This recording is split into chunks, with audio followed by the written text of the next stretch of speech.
Овие мурали може да се најдат низ Сингапур. Направени од Йип Ю Чонг, некои од неговите најпознати дела може да се најдат и во Чајнатаун. Йип пораснал во Чајнатаун. Неговото семејство делело мала куќа со уште 5 семејства истовремено, но тоа што се случило надвор од неа оставило белег на неговото детство. Целата улица се викаше улица на мртвите, затоа што на улицата имаше погребални куќи, ковчези.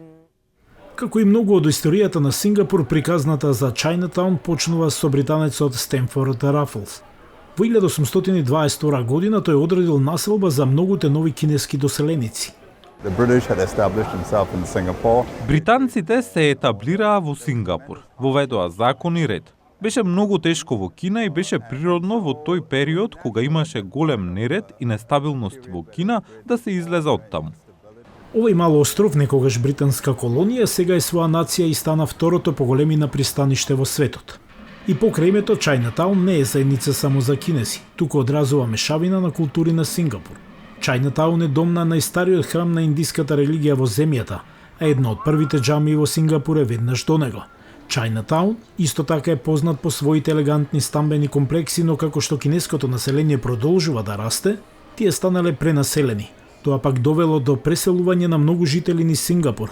Но за земја каде што етничките кинези сочинуваат 3/4 од населението, овој дел од градот е се уште централно место за собирање. Идејата за заедница останува доволно моќна за луѓето да се собираат овде за време на специјални кинески случувања. Денес, Чајнатаун центар е за многобројните посетители на Сингапур, исполнет со звук, боја, храна и продавници. Тој е дом и на многу семејни бизниси како на Тонг Хенг, кој служи колачи од 1930-тите. Неговите познати деликатеси во облик на дијаманти се најпопуларни и се еден од најстарите брендови во Чајнатаун. Денес Ана Фонг е главна на сладкарницата основана од нејзиниот прадедо. Постои многу силна врска. Старите бизниси си помагаат едни на други. Заедницата има многу силен дух. Иако тој дух опстанал, многу други работи се промениле. Во 1983 година Йип и неговото семејство се преселиле од нивната мала куќа во нов јавен стан од Одборот за развој на домување на државата. Моето семејство имаше многу среќа што се пресели на 25-тиот кат од станот на Одборот за развој на домување. Тоа беше голем луксус.